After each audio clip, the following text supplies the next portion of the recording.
All right, next let's talk about gas pressure. When you're dealing with these gas furnaces, we're going to have to work with the gas pressure. For one thing, you want to make sure you actually have gas coming to your combination gas valve, right? You're going to be able to operate your combination gas valve without gas coming to it? No. Won't put out any gas. It's true. So you want to make sure your gas stop is in the on position where gas can actually flow to it, right? Yes. You want to make sure you have gas coming to the house or building. That's a big deal. So if I shut this off, no gas is going to flow to it. If I turn this on, gas will flow to it. But with the gas, if somebody's working on the gas line or working on the pipes, or if there's any rust, anything that builds up in there, you could have contaminants in that gas line. And those contaminants can get to this combination gas valve and clog it up inside, clog up those moving parts. So what we do by code is we install a drip leg at the bottom. So at the very bottom of this is just simply a T and a pipe. That's all it is. So a hollow pipe and a cap. The idea behind this is if there's any particles in here, those heavier particles are going to fall down to the bottom of this.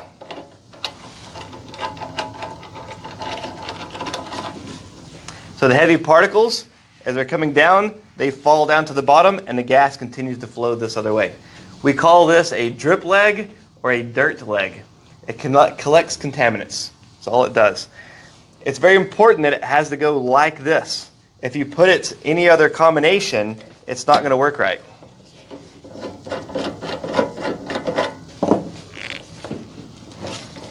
Because you're relying on gravity to get the stuff to fall out, right? What's that? Because you're relying on just gravity to put stuff into that dirt leg. That's exactly right. So if you do that the wrong direction, then it just won't work. So it's not coming apart right, but if I had to tee this other way, it wouldn't have anything fall on there. It has to be facing down. And when you're installing a unit, sometimes it's kind of tricky thinking of how to make it work where you can get the pipe going to the unit so you still have this leg that comes down. But you want the pipe coming in so if anything comes into it, gravity is going to cause all those contaminants to fall down to the bottom. Drip leg or a dirt leg, it collects those contaminants. All right? Does it usually have to be that length, or like, do they make it longer? Or? By international code, I believe it has to be 3 inches. So it depends on who's doing the measurements. Some people say this pipe right here has to be 3 inches. Other people measure it from here to here, saying it has to be 3 inches. So I've heard different places that I work, they interpret that code in different ways. So if you're in doubt, get this piece here. This is called a nipple. If you want to get a 3-inch nipple, and that way when you add the cap to it and the T to it, you're going to be for sure over 3 inches. Okay. Elbow, T, nipple, and this is a threaded cap. Also, while we're talking about it, these fittings right here, when you screw these together, you can't just screw them on like they are here. You actually have to use pipe dope. You have to use pipe dope. I don't have any with me right now, but you have to use pipe dope. You have to paint some pipe dope on these threads. You want to grab some? Yeah. You have to put pipe dope on these threads. The pipe dope that you put on these threads, you don't want to go all the way to the very, very end. Why is that? Because it has the gas line. Anything you put on this very end, it's going to be inside. As you thread it on any of those fittings, you're going to get pipe dope inside, which can get in that combination gas valve. You want to keep the pipe dope on the outside of these threads. So by putting it 2 threads back, putting my pipe dope there, as I thread it on, it never pushes inside. The other thing is Teflon. You can also use Teflon, but on gas fittings, you must still use pipe dope. You still have to use the pipe dope. You cannot use just Teflon. So I like to use the pipe dope that has Teflon built into it. So when I'm talking with the actual name of it is pipe dope. But when I'm in front of the customer, I like to call it pipe thread sealant, right? It doesn't really seal the threads. What it's really doing is keeping those threads from locking together, as well as sealing it. But I don't like to use pipe dope in front of the customer because it just sounds bad, right? Dopey? Thank you. That sounds a little dopey. The brand of this one's Po-Dope, but it's pipe joint compound. First you call it dope, now you call it a joint compound. Come on, man. So I just call it, the thread sealant. Because I tell you, plumbing has a lot of words that are professional words, but it sounds really bad in front of the customer. So this is what it is. That's a brush on the end of that, and you just brush this on, And anytime you use this stuff, it's going to get all over you. And it's going to get everywhere. So what I do is when I get done, I take a rag and I wipe all the excess off. So that way the next guy working the unit doesn't get this stuff all over him. But pipe thread compound works well. Thread sealant works well. But calling it pipe dope, customer hears it like, what? They don't hear the pipe side. They're hearing you talking about dope. And they're like, what is this guy doing on drugs in my house? You can resell, pass this to you. Guys can take a look at it. It's like an NECs. Yep. So we want to make sure that we put it on these threads all the way back so that we thread it on. They're going to be sealed. They're not going to seize together. Questions about that? I've never had to actually clean one of these out. I guess that's why they have them 3 inches so they'll hold anything you can possibly come to. Jason, have you ever had one of these get clogged up? No. I haven't either. Just in case. Try it. I have seen units that didn't have them, and it clogged up the combination gas valve, though. This is pro. I've had to add them a lot. Here in Vegas, they just came in the code probably about like 10 years ago. It's the best pros use. So next, our combination gas valve, we have to get that gas pressure to this combination gas valve. If I don't have pressure coming to this combination gas valve, is the gas valve going to be able to do its job? No, it's got to have gas coming to it. It's a very important side of it. So on a lot of these, if you look inside, you'll see a little screen inside of there. And what that screen is trying to do is trying to protect these sensitive moving parts. Because we have a pressure regulator, and we also have our solenoid valve inside of here. There's a lot of moving parts in there. We want to make sure that none of that gets contaminated. If I get some trash over here to where that valve closes, it could hold it open and allow it to leak. We don't want that to happen, right? That's another point with the strip leg and also having that screen in there to help protect it. So we can measure 2 different types of pressure. We can measure pressure coming in, and we can measure pressure coming out. Right? Incoming pressure and output pressure. What do you think is going to be the higher pressure? Incoming pressure, because the pressure regulator reduces that pressure. So in almost all of these combination gas valves, there's no way to get pressure on these, so they give you a little port on the input side. And to let you know which one's the input side, they usually label it with 2 letters. Nice. How convenient, huh? So this particular one, we've already pulled out the little plug that goes there. I got a little adapter that we can screw onto it. But there's a little barbed fitting.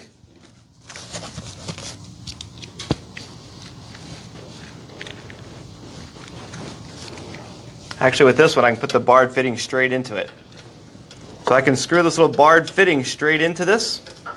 I have my manometer, and I can plug the manometer right into that barbed fitting. And I can register what my gas pressure is coming in. But before I do that, what do you have to do? The gas is on. Shut the gas off. Because once I unplug this little port right here, if I leave this gas on and I open this port off, what's going to happen? Gas is going to be flowing out like crazy. So you need to make sure you shut this off, take that off, then you can thread this guy in here.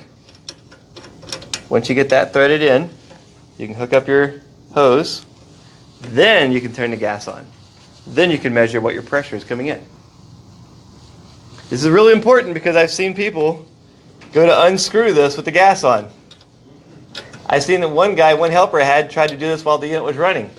Stop. What's going to happen if you unscrew this little plug right here while the unit's running? Bad things. Bad things. Gas will come out Explode. and it will explode because you're going to have fuel, heat, and oxygen together. In the actual box itself instead of where you want it. So That's right. It's just going to be all bad. So this is a service wrench. Remember the service wrench we have for AC?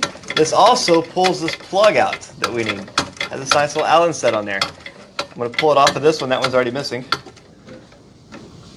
Actually,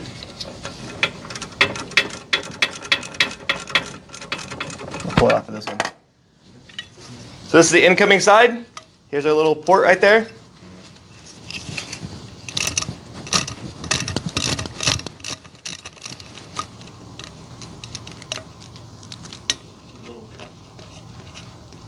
This is the plug. We take this plug out and we put in here our adapter for a hose bib. And then Plug this on like so. Then you can turn your gas back on. You can check your gas pressure coming in. Does that make sense? And in my day, before we had this nice digital manometer, I used to have one that was just a dial in a little blue box. And it was really great because I could just open that little blue box up, set it on top of the furnace, hook my hose up to it, and check gas pressure. But sometimes you had a unit that would start up and the blower wheel's out of balance, or there was something in the blower wheel, it would cause really heavy vibrations when it would start up. So these little heavy vibrations would cause that little meter on the top to vibrate to the edge and then fall off. And for some reason, when it fell off, it would always do a little spin with it. And it did a spin in a way that it would wrap the hose around it so that it would pull the hose off from this little hose bib on the side. So while you're checking the unit, then gas would be running out. And I'd have to run and put my finger over this and shut the gas off at the same time before the flame rolled out. One time I didn't get it in time and it burned my hairs over here. So the good thing is I got rid of that as soon as digital came out, and they make this with a nice magnet. Well, not sticking strong there, but It was sticking great on that pipe. Yep. Which is the actual place. and really it has a little 90 degree on it. If you put it at a 90 degree, put it on top, it increases the pulling power of that. So no matter how many vibrations you have, it's not going to come off. So thank you for these brands for putting that magnet on there now. Not having to worry about that. All right, so that's incoming pressure. Incoming pressure is only part of the equation. What do we need? What are we really worried about? Output pressure. So in my day, we used to always have on the manifold an actual plug right here. See this plug? That right there, we put an adjustable wrench on it, or we could even take your service wrench, find the right size. There we go. And I could take this plug off.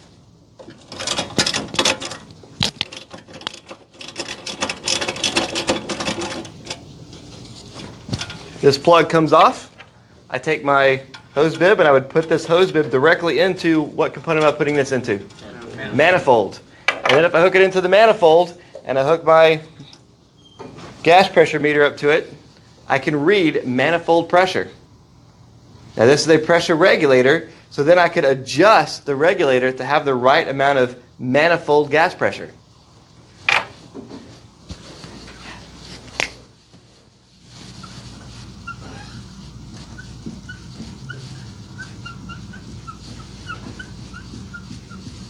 Manifold gas pressure. What should it be at?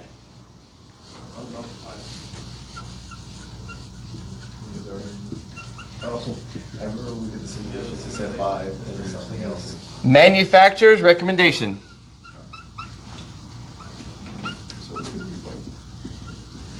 That always is number one of everything. Manufacturer's recommendation. Manufacturer's recommendation overrides anything I say anytime. Anything Bob riding with you says. Manufacturer's recommendation always takes precedence. When it comes to a lawsuit, it's always going to be the manufacturer's recommendations, and if it was done that way. That's what it really overrides everything.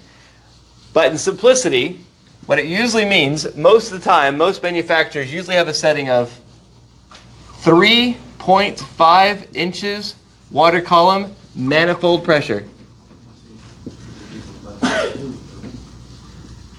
For natural gas. Natural gas is what you have piped to a house. All in the city that you have natural gas going into the house. In the country, though, you don't have natural gas. You don't have these pipelines going out to the house everywhere. What do you have in the country? Propane. So for propane, 10.5 to 11, depending on the manufacturer's instructions, inches of water column. We'll just go with 10.5, keep it simple. 10.5 inches WC, manifold pressure.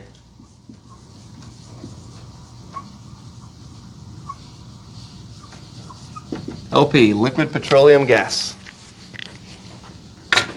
So it's called inches of water column. So here I have our manometer set up. This is a manometer measuring gas pressure. There's two tubes. There's a tube on the outside, and there's also a tube on the very inside. When I hook this tube up to that manifold, gas is going to push through this tube and push down on here. Water has weight to it. The pressure of the gas is going to overcome the weight of the water. And on this very center tube, it's going to push that water down. So on that center tube, if I hook it up, it should push down to where it's 3.5 inches of water column. It should be right here. So if I look in that center tube, it should push it down to where it's 3.5.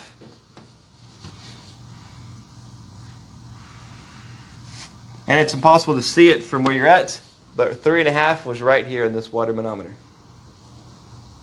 And that was 3.5 inches of a column of water.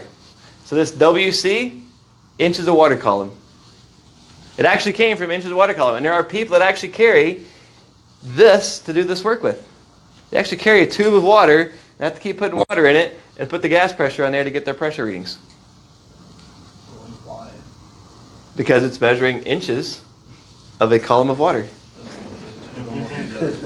Oh, absolutely. I would not take that with me. I would have a digital one. What I'm asking is why would they still use the analog one? Some people are stuck in their ways.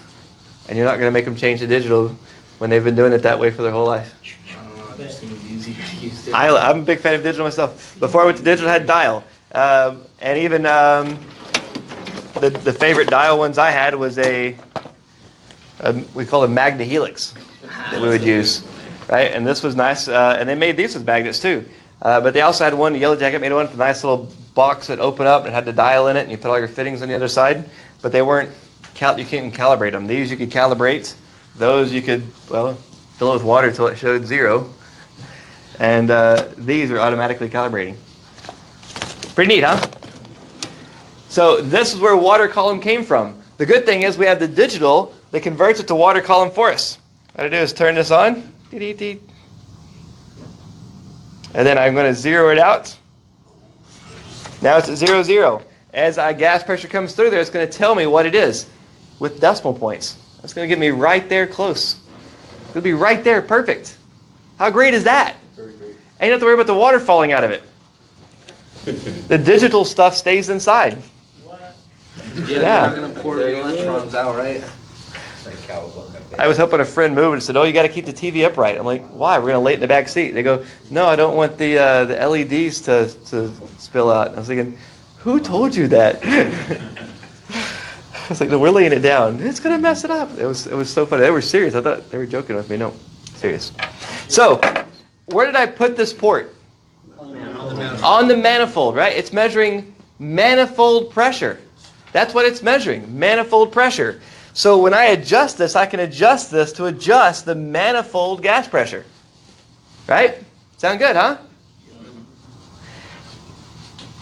Here's the catch, though. None of the new manifolds have this port in them anymore. So as much as this was great back in my day, we had that little plug right there. You could put it in and it worked really well. You don't see that anymore. But we still have to get manifold pressure. On the side of our combination gas valve, there's another port. Yeah, I feel like it's out for some reason. It does say out. Oh. Somebody installed this display backwards.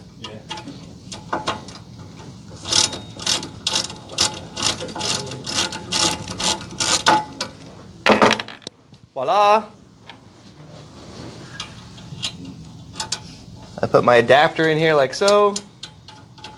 And even though it's on the combination gas valve, how it's piped inside, it's still reading the same thing as if it was manifold pressure.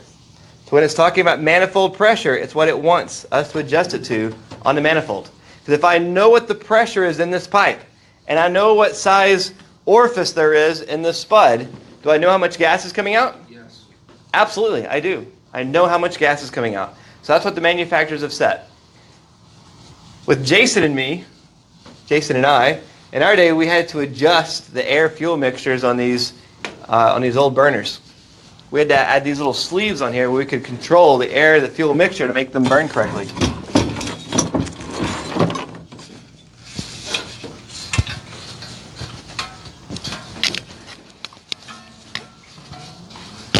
we had these sleeves right here, and we could adjust these sleeves. Somebody have their 5/16 stunt driver with them? Oh, never mind, they got one right here. So you could adjust the sleeve to cover and open the air slot. And that's how we had to adjust the furnaces. We had to adjust the air-fuel ratio on them. But really all that's out of date now. What we have now is these in-shot burners, or what everybody calls jets now, and those are non-adjustable. All we have to really do is make sure we have the right amount of gas going through there. Once we have the right amount of gas going through there, setting that manifold pressure, this inducer fan motor is pulling the exact amount of air they need. Now, everywhere you go in the country, there's a little bit different ratings of BTUs in the gas. They go by therms. Every place has a little different therm settings, which can change how well that unit's functioning. So there's really something that we should do called a combustion analysis, which we'll do later on, but there's a way to get it much more precise, and you can actually fine-tune that gas pressure to work like you need. But the manifold pressure is extremely, extremely important. If I have that manifold pressure too high, I'm going to have too much gas flowing through there, which means my flame could burn too far.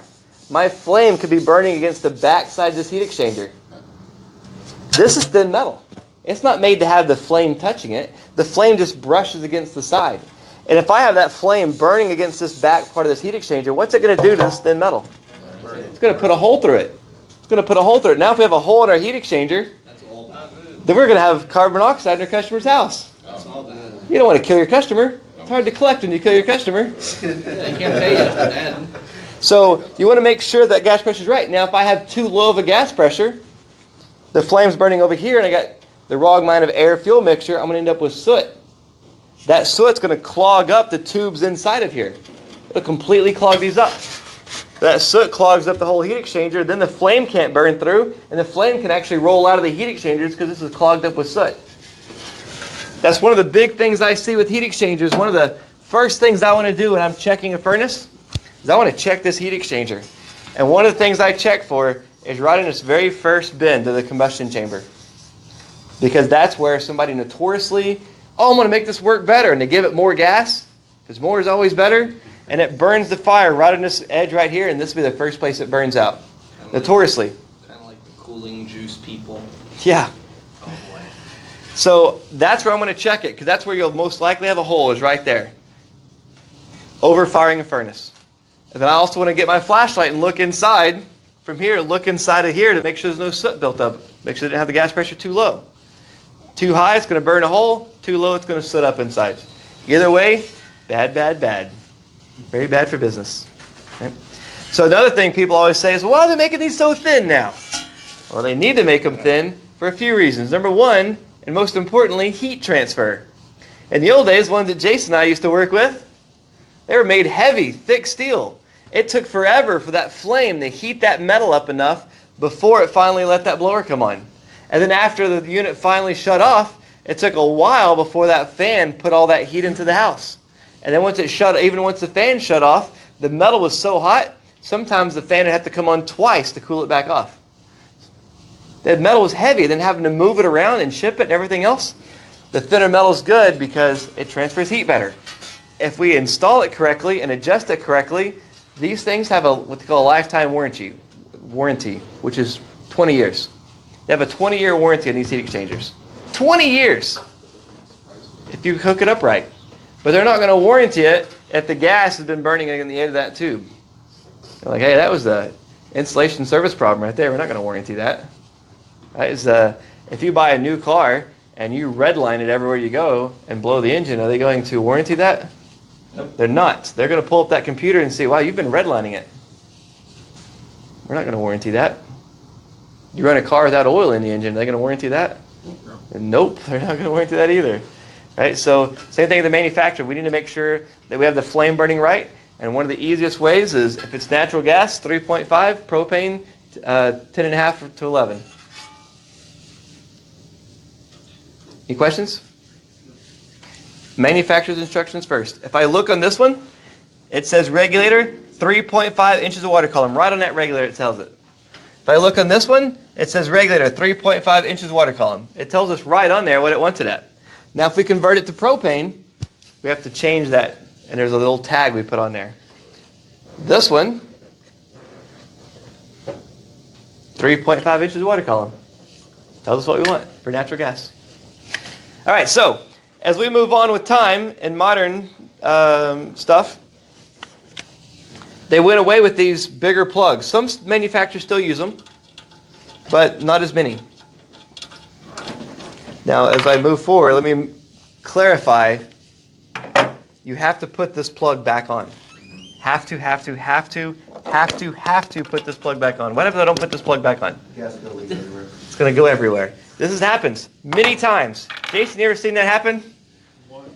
Once? Well, I saw it many times. We'd have the new guys come out and do maintenance, and they would take this off, put their meter back up. They wouldn't put that plug back in. The unit calls for heating.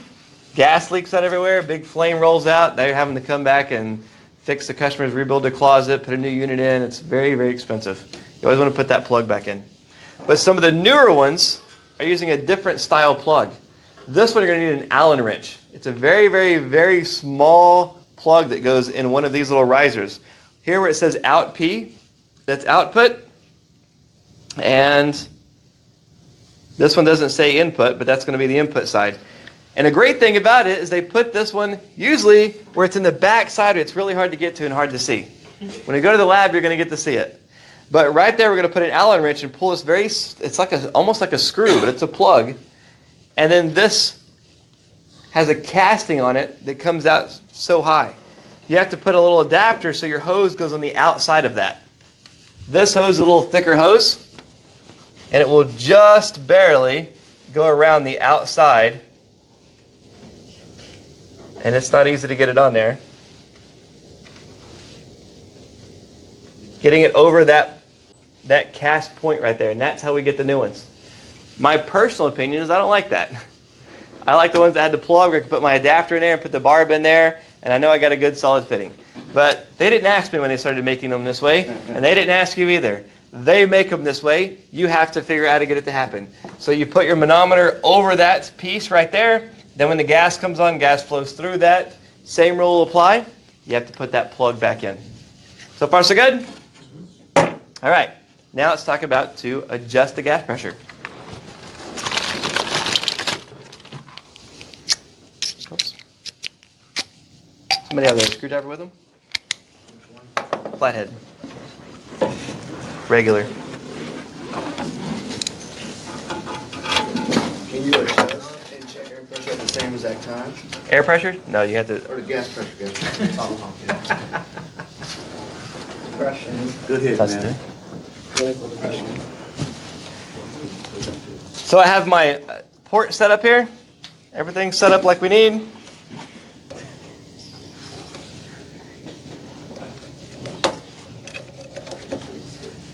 I'm going to take this little brass cap off the top. Somebody already has the one missing out of here. But I take the brass cap out of the top. Once I take this brass cap out of the top, there's a little plastic adjustment in there. That little plastic adjustment is how I adjust the gas pressure. Very similar when we work with the torches. In increases pressure, backing it out decreases pressure. In increases pressure, backing it out decreases pressure. All right? You can actually unscrew this all the way out.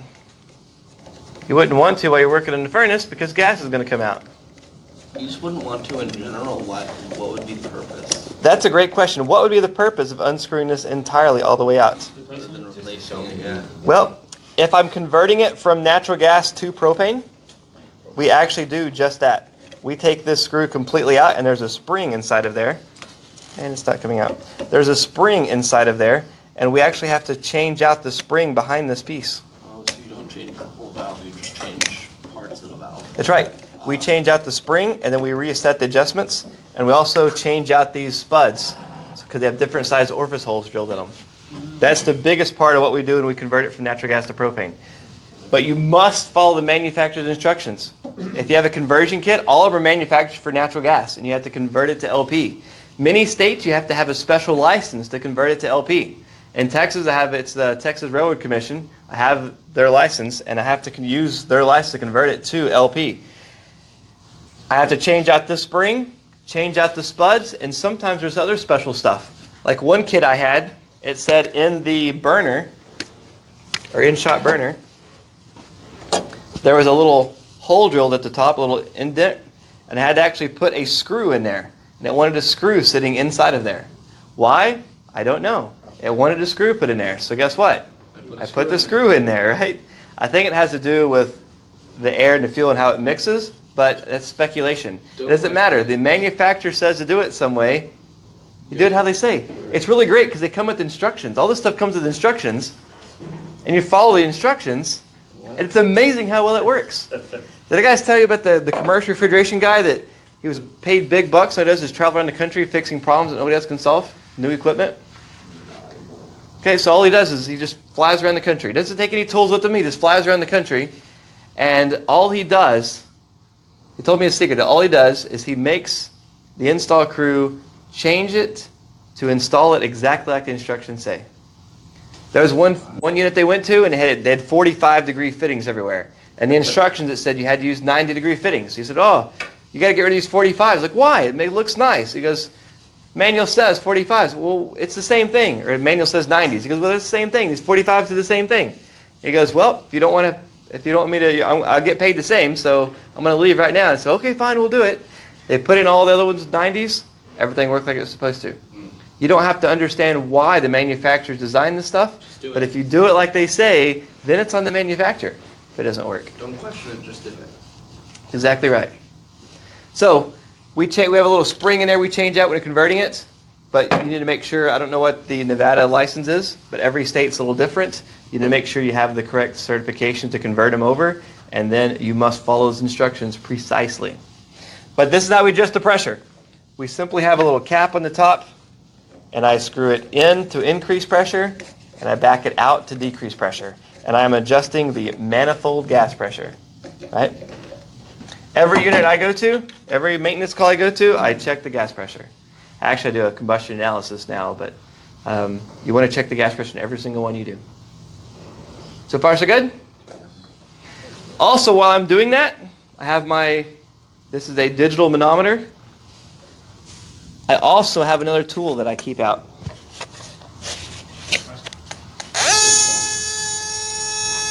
This guy right here. Yeah, right. No. Gotta let it warm up. You gotta check the furnace for ghosts.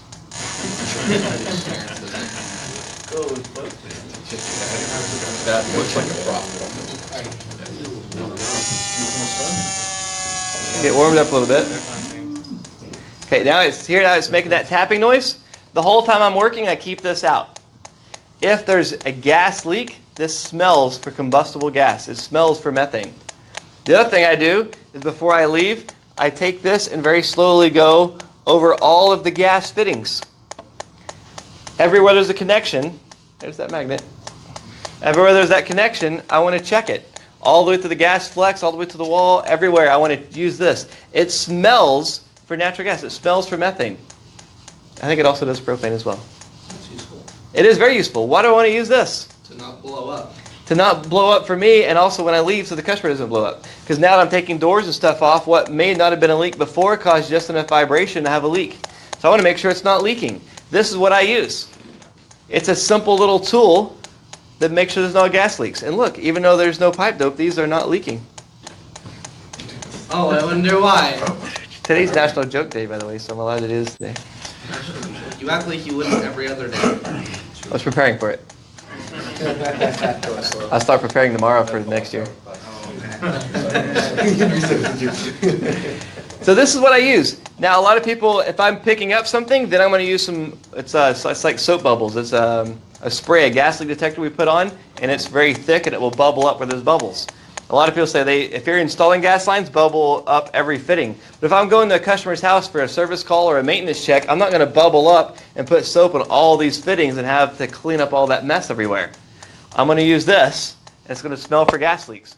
And the other thing I want to do is I want to check it to make sure this is working, because electronic stuff can fail. So what I'll do is I'll open this little port over here where I know there's a little bit of gas and let it sniff it to know for sure it's sounding off. Now I know that it's working, and I'll check all those fittings.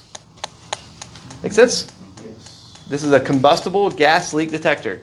I keep it in my toolkit with me. When I do natural gas, I have all my setting, or any gas, I have my separate tool bag just for gas. So I take my normal tool bag and my additional tool bag, and it's got my manometer in it, it's got my combustible gas leak detector, and my carbon monoxide detector. We'll do carbon monoxide here in a little bit. So far, so good? Any questions about this? All right, so what we're going to do is we're going to go to the lab. And we have that unit that's running. Jason's going to set up the manometer to it. And we're going to check gas pressure on that one. We're going to increase pressure so you see the flames change. We're going to decrease pressure so you can see the flames. The flames change. And Jason nowadays, we had to always adjust it and know how to get the flame as blue as possible without having yellow and all these different colors in there. And now you really don't have to worry about that with the manometers that you have. You want to make sure it's a blue flame. There's some little tricks to it, but you don't have to worry about all these little settings we used to have back then. They're a lot simpler now than they used to be. There's a lot more parts in these units, but they're a lot simpler now than they used to be. So we're going to go to lab, we're going to do that, and then we'll come back in and cover the next step. All right, let's go to lab.